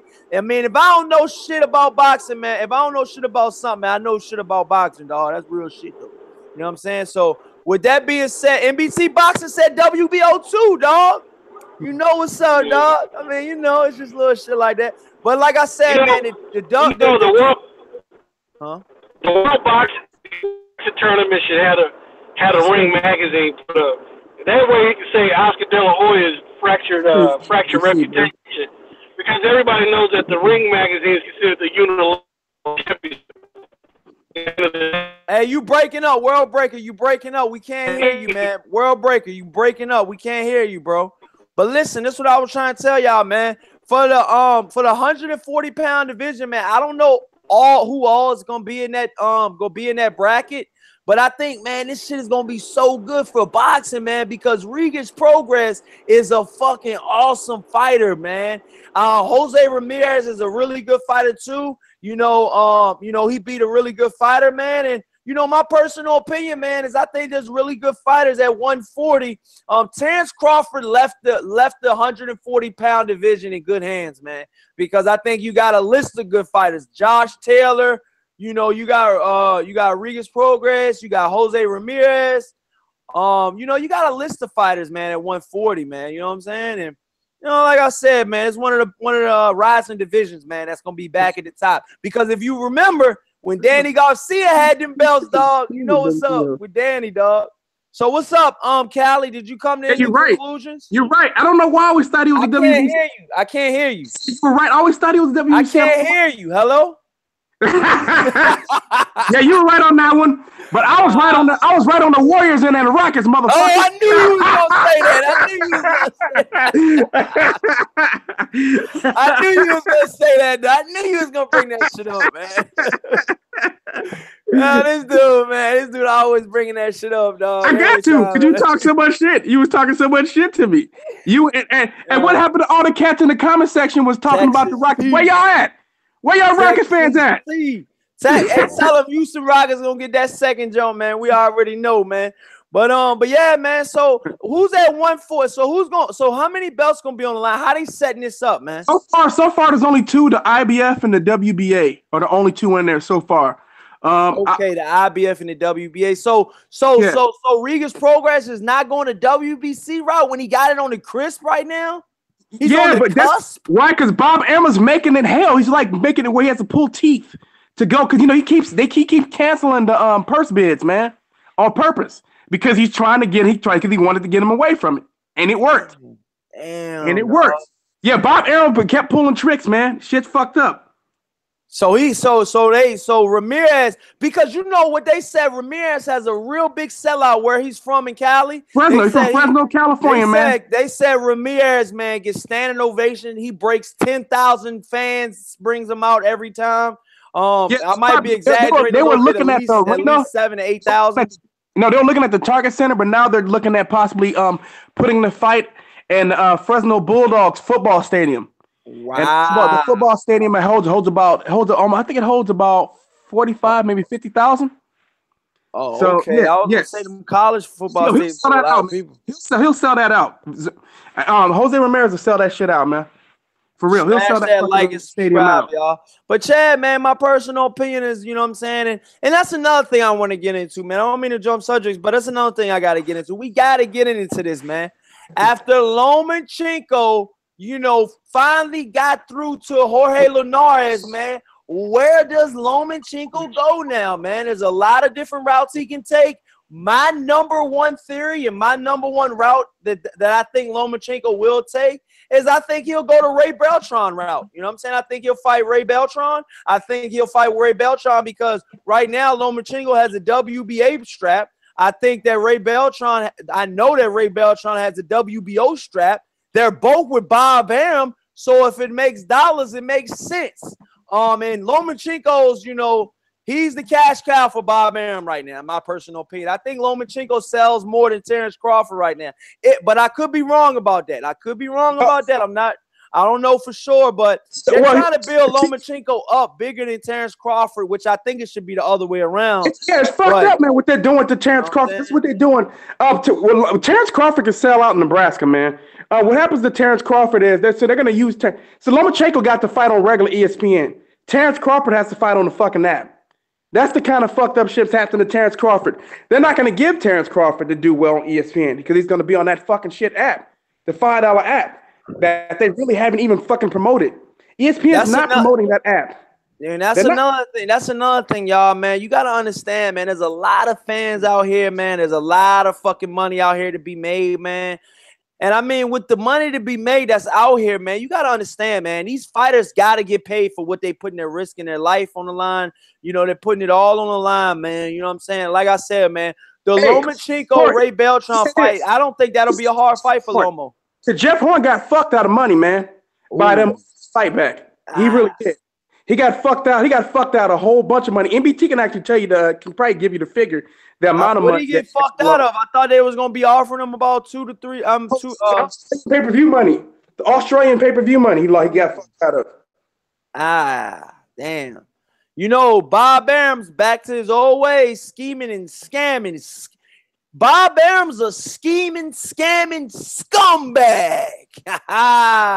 Hey, man, but hey, that's the type of deal when you sign a contract with Bob Arum, you're dealing with this. But this is what we try to say for all the people that think we only hate Eddie Hearn. People tell me I hate Eddie Hearn because he's white. We fucking hate Bob Arum here. Hey, we don't like Bob Arum. Too. I mean, we don't hate Eddie Hearn because he's white. And to be honest with you, I have no personal hate on Eddie Hearn, man.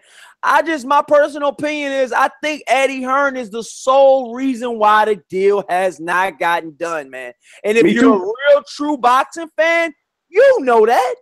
You know that shit as well. If you're an Anthony Joshua fan, which you're welcome to come on this channel at any time. If you're an Anthony Joshua fan, you're welcome to speak your opinion. You won't get blocked.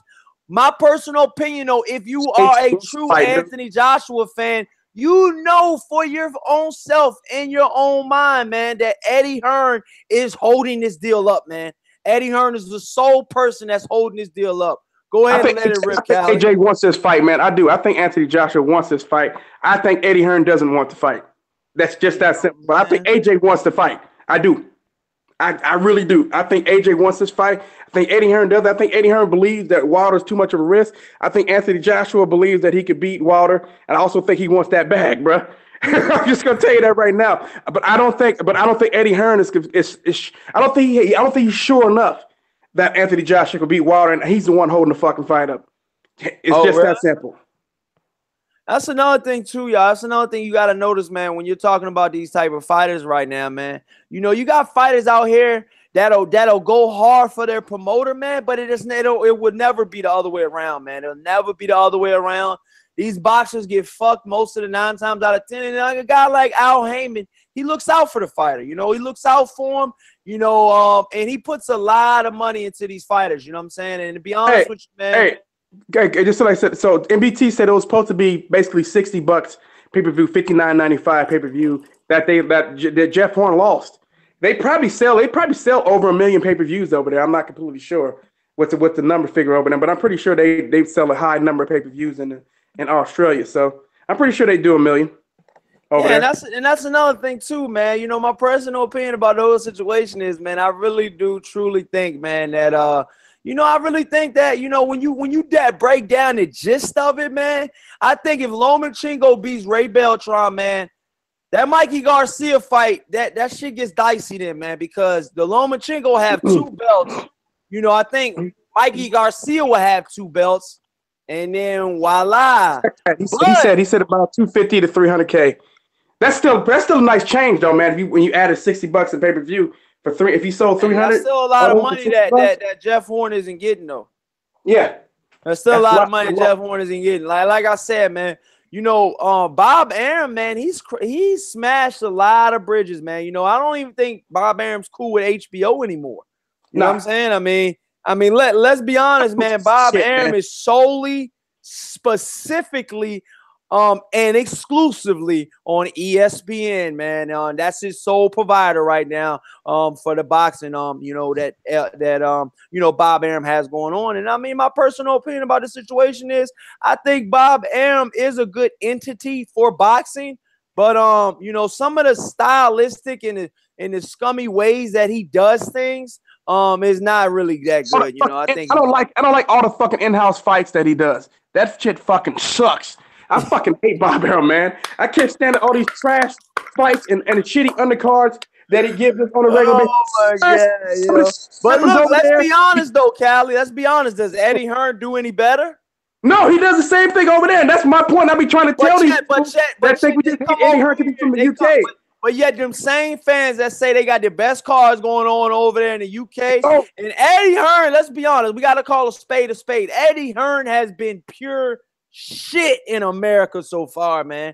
I mean, let's be honest, man. I ain't here to hate on the guy. The numbers are the numbers. He did do what was the numbers against what were the numbers against that he did against that he gets Selecki versus he did 800,000 on HBO. Okay, so I'm thinking of Golovkin did the 1.2 million. Oh yeah, but here's the thing though. But here's how many seats they sold.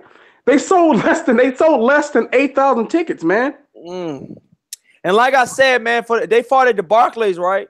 Yep. He's from Brooklyn. Both Jarrell Miller and Danny Jacobs are from Brooklyn, and they couldn't sell out the fucking arena. You got Deontay Wilder's. I think even Deontay Wilder's first fight at the Barclays, and being that he's from Alabama, his first fight at the Barclays did better than 8,000. Way away from New York. You know, not even close to New York. This dude, Deontay Wilder's first fight at the Barclays, I think did 10,000 or 11,000, if I'm not mistaken. And this dude's is from Alabama. It gets no southern than that, man. He's not even from New York, man. But like I said, man, I'll say it again, man. New York has some of the biggest haters, man.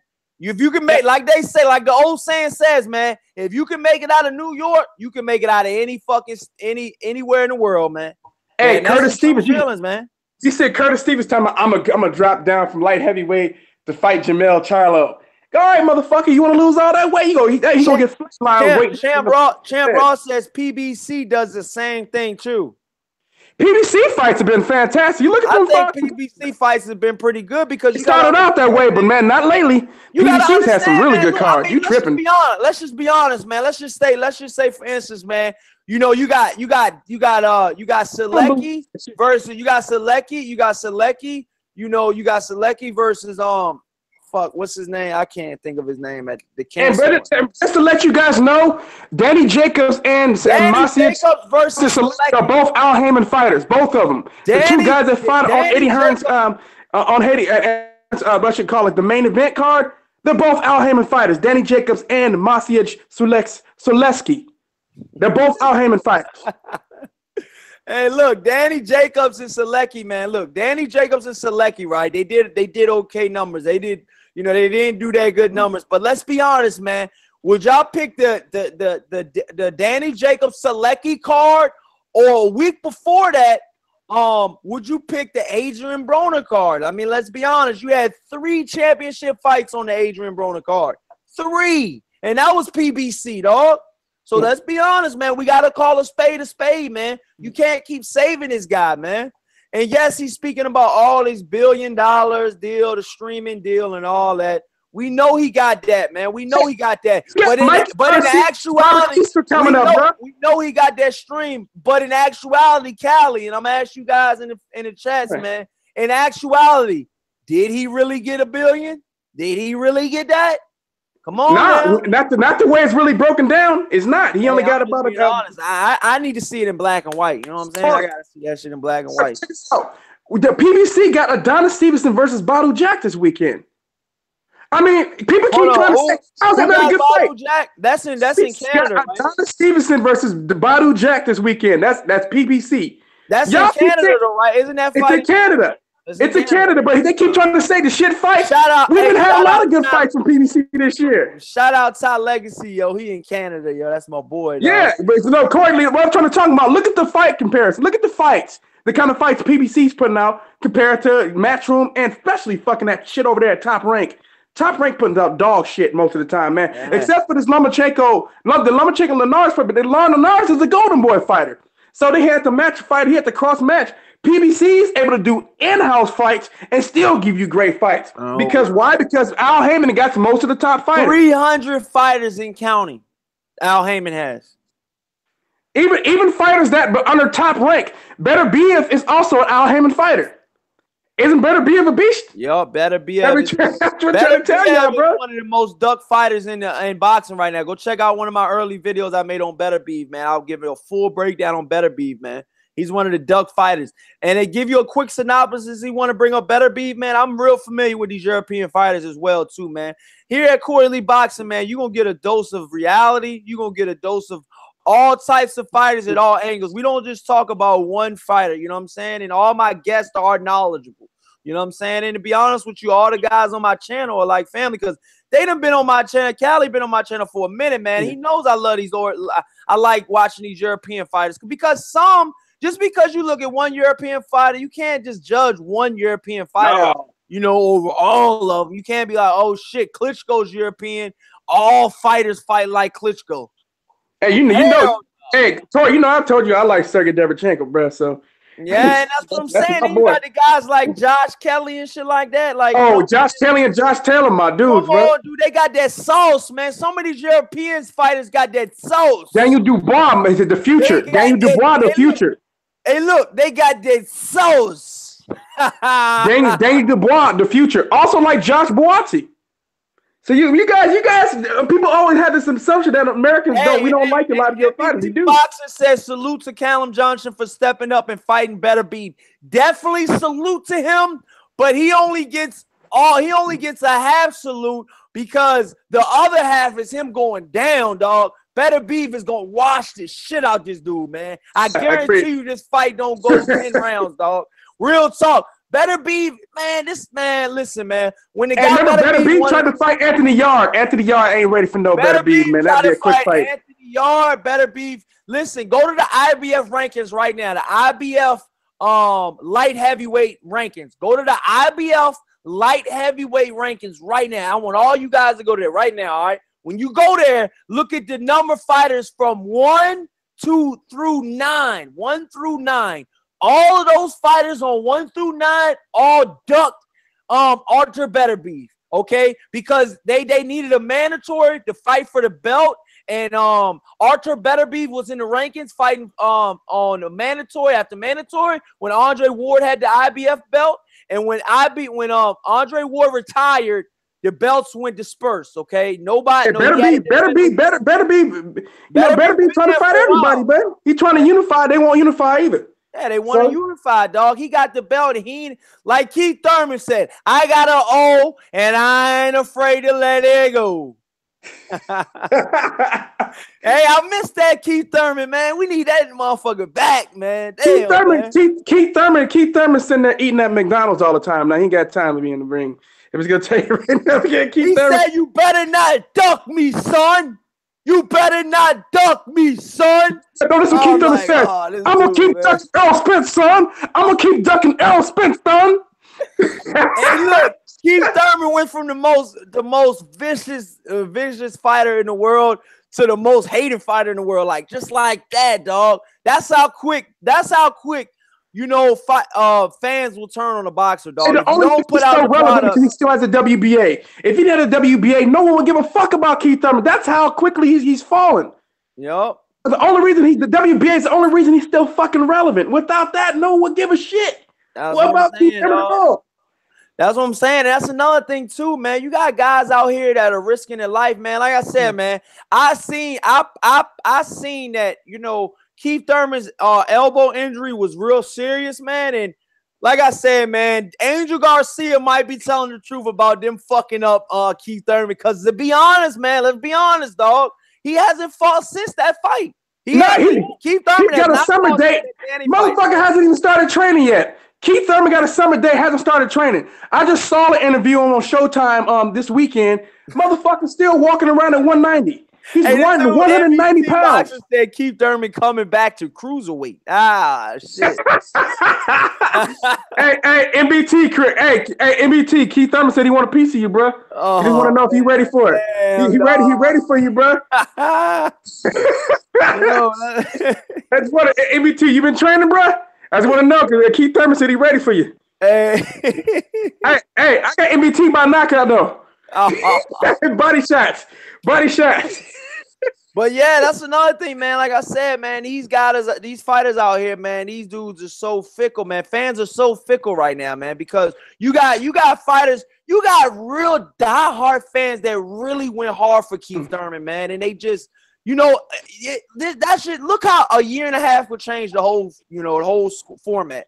You know what I'm saying? Just imagine a year and a half ago, y'all. You same fans, yes, you in the chat, you say I'm talking to you and you were probably rooting for Dan when Danny Garcia lost. Like, yes, he fucking lost. Keith Thurman's the best. Now fight Earl. Hold on, wait. They didn't fight him though. So you got to go back on what you said though, man, because you same fans were like, yeah, Keith Thurman, is this. He's not ducking anybody. He's not doing this. He's not doing that. I've personally been a Danny Garcia fan since almost day one, since he was fighting on ESPN, dog. And I did not change being a Danny Garcia fan when he lost to Keith Thurman. Now, be honest now, y'all. With seeing what y'all see right now, man, would you be more likely to see Keith Thurman fight Earl Spence next, or would you be more likely to see Danny Garcia fight Earl Spence next? You know what I'm saying? I mean, let's be honest, man. I know a lot of you guys don't want to give Danny Garcia the credit, man, but Danny Garcia is still a valuable person and is still a valuable welterweight contender, man, if not champion, man. I think he smokes Sean Porter, man. I do too. I got Danny Garcia by knockout, man. I think Sean Porter is just, I don't think he's that smart of a fighter. I want him to lose too, because I know I sound like a hater. I want him to lose because I fucking hate watching him fight. I'd probably root for anybody. I'd root for a dog over fucking Sean Porter. Not because I don't hate him. I think he's a good dude, but his style, I can't, it's unwatchable, man. I don't know how, maybe some people in the chat room like his style. I can't stand the shit. It's ugly. It's like, I'd rather watch UFC. If Danny Garcia fights Spence, I'll eat crow. Yo, you better get that crow ready, dog, because I think you'll fight him. I think Danny go fight him. I got that fight happening now, man. Hey, MBT box, shout out MBT boxing in the chats, man.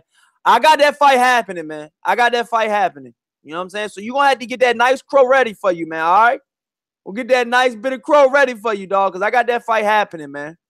But like I said, man, it's a lot of fighters out here that duck other fighters behind the scenes, man. And, I feel like Danny Garcia, man, his whole life since he beat Amir Khan, man, his whole life been in the spotlight, man. What's Danny Garcia going to do next? What's he going to do now? What's he going to do this? You know what I'm saying? I feel like ever since he got that bullseye on his back, because let's be honest, y'all, a lot of y'all picked against Danny Garcia in a lot of his fights, man. Come on now, y'all. Let's be honest now, y'all. Y'all weren't the same fans that were rooting for Danny to beat Amir Khan. Y'all thought Amir Khan was gonna beat Danny Garcia. Let's be honest now. Come on, man. Call a spade, man. And then y'all same fans were the same fans that thought that Lucas Matisse was gonna beat Danny Garcia. Because I was in those chat rooms. I was in the dungeon fucking defending Danny Garcia about that Lucas Matisse stuff. You thought Lucas Matisse was gonna knock his fucking head completely off. All right. No, not me, man. One thing about Danny's always had the timing. I was on Danny, man. After he whooped Eric Morales twice, you know what I'm saying? I knew. I said, okay, this dude is somebody. But I'm just being honest. I ain't gonna say everybody in the chat, man, but some of you guys in the chat be lying to y'all, man. Y'all know y'all picked against Danny Garcia, dog. Y'all know that shit, dog. Y'all the same fans that probably was like, oh yeah, man, Lamont Peterson won. You know what I mean? I was one of those dudes that respected respected a lot of Philly fighters because of that. Usually known for coming out for the being tough. So I really like Danny Garcia, especially when he came out. Philadelphia fighters, I'm usually drawn towards Philadelphia fighters because of their style. Jesse Hart's tough, but man, he don't have that much of a chin, man. Jesse Hart, man. I know he's a tough dude. He has a lot of heart. Jesse Hart has a lot of heart, though, man. You got to admit, though, Jesse Hart has a lot of heart. Oh, shout out DJ Georgie Porgy, man. That's my boy, dog. He said Danny is food at 147. He's so much food that he gonna fight Sean Porter, though, right?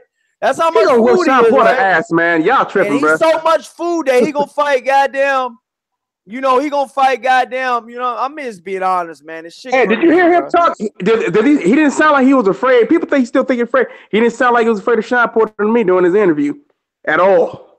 Yeah, I mean, that's what I'm saying. I think Sean Porter's tailor-made for him, man. That's my opinion. I think Sean Porter's tailor-made for Danny Garcia. I really do. I think that he gonna get timed and knocked out, bro. I just don't think he fights. I don't think Sean Porter fights smart. I also think he smothers his work. His best chance is just to bury his head in Danny Garcia's chest and to live there. I mean, I don't want to see that shit, though, man. I'm not only do I think he's gonna beat him, but I'm also want him to beat him because I got this style has to go away. I can't watch that shit, man. Sean Porter doesn't have that many fans, man, because his shit is hard to watch. I'm trying to tell. Can somebody in the comment section tell me in the chat section? Tell me you enjoy that shit. I just want to know if anybody enjoys that shit. I can't stand that shit.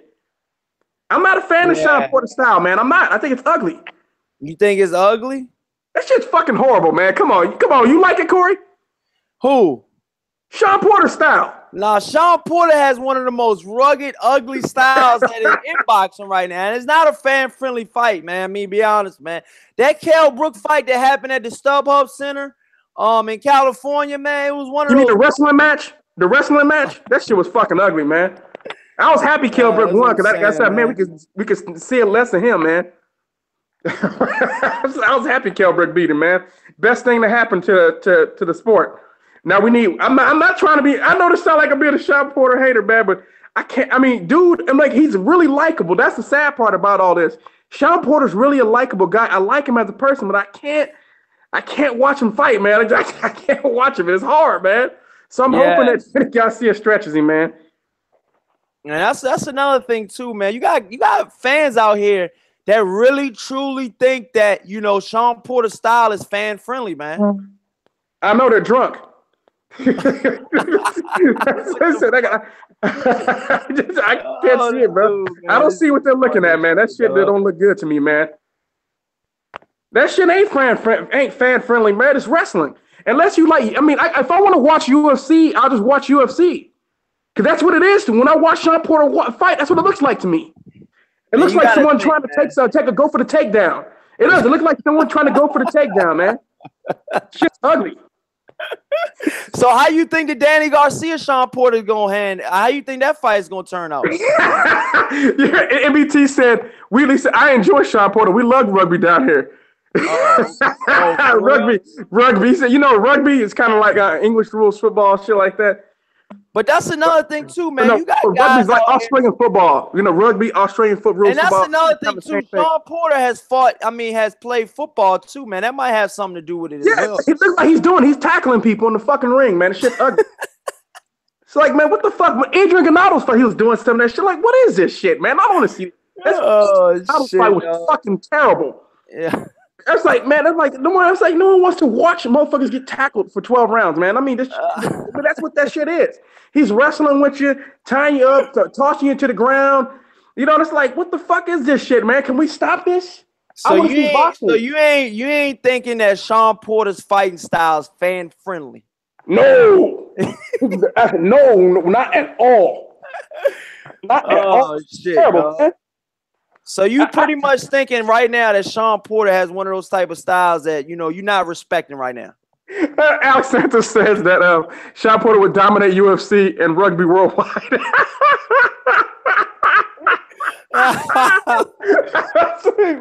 it's like man, oh shit, dog. That shit funny. Yeah, maybe that's why. I think Eddie Hearn wants to sign Sean Porter up to be on the rug, just join the rugby team. You know what I mean? I don't think he wants him to box. I think he'd be more official over there. He'd actually bring more heads to the TV sets over there. I think so. I think he'd get more Americans into rugby, man, if he went over there. I'm just saying, he fits that sport a hell of a lot better than he does boxing, man. I can't watch it. Shit, man. It's like, oh my God, dude. You watch boxing and then you watch this motherfucker come in here and start tackling people from the first round on. I'm like, man, I thought we was watching a boxing match. If I know a casual fan coming there, I thought this was boxing though.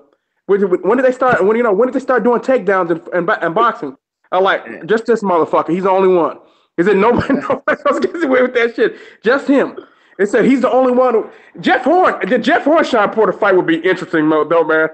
And you might as well just change it to mixed martial arts. So that shit would be very interesting, man. Hey, we know that Sean Porter would find that Jeff Horn get that shit right back. Jeff Horn over there trying to tackle. Jeff Horn drop an elbow on the back of his neck. He'd be like, "What the fuck?" And he said, "Hey, Jeff Horn, like I can give it too, motherfucker."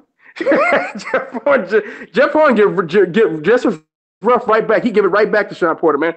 No way would Jeff Horn allow all that tackling shit to go on. Well, we saw Kell Brookton do it. Kell Brook put that motherfucking headlock, a vice grip headlock, man, and Sean Porter couldn't do shit. Every time he coming in with that old tackling shit, Kell Brook would grab that motherfucker around his neck, man. Vice grip, he couldn't do shit. I said, that's when I know. I said, Kell Brook's stronger than a motherfucker, man. He completely isolated him. I was like, all right. He got somebody who's able to deal with that bullshit. Man, Kell Brook's hella strong, man. He was very strong, especially anybody who could manhandle Sean Porter like that is strong as fuck, man. And he showed. No, Sean Porter's stronger than a motherfucker, man. Wrestling background, football player, hell of an athlete. I don't think he should be a boxer though, man. But you know what? He was a world champion. But that shit's ugly to watch. That's all I'm saying, man. Terrible. Terrible. Why don't Dana White offer him a contract, man? I mean, shit, like he used to go over there.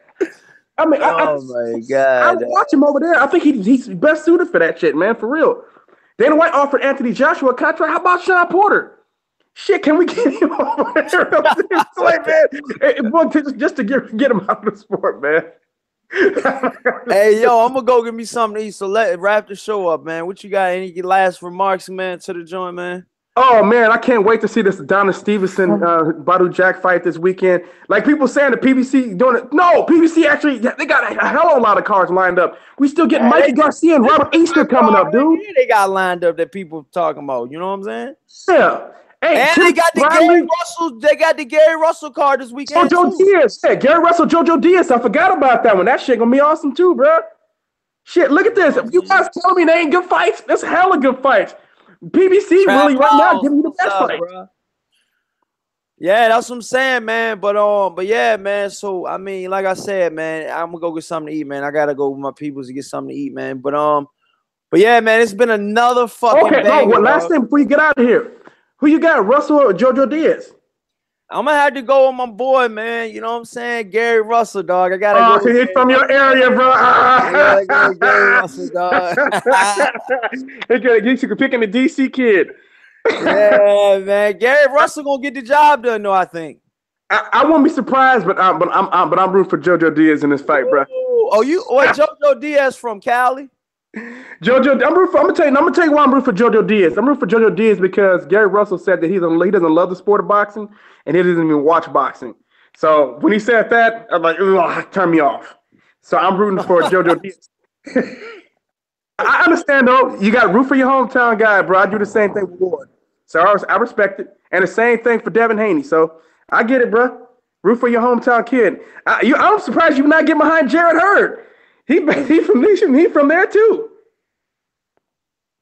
Oh yeah, that's what I'm saying, bro. But yeah, like I said, Jared man. Hurd. That's who you need to be interviewing, bro. You need to be interviewing Jared Hurd.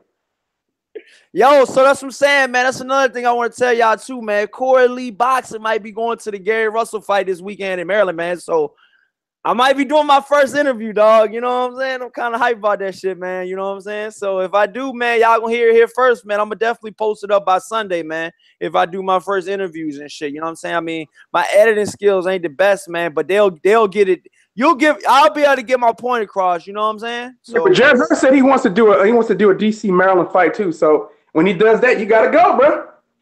yeah, man. So look, with that being said, man, this has been another banger with me and Callie, man. And yeah, man, and to the next time, man. Me and Callie. Peace. Peace.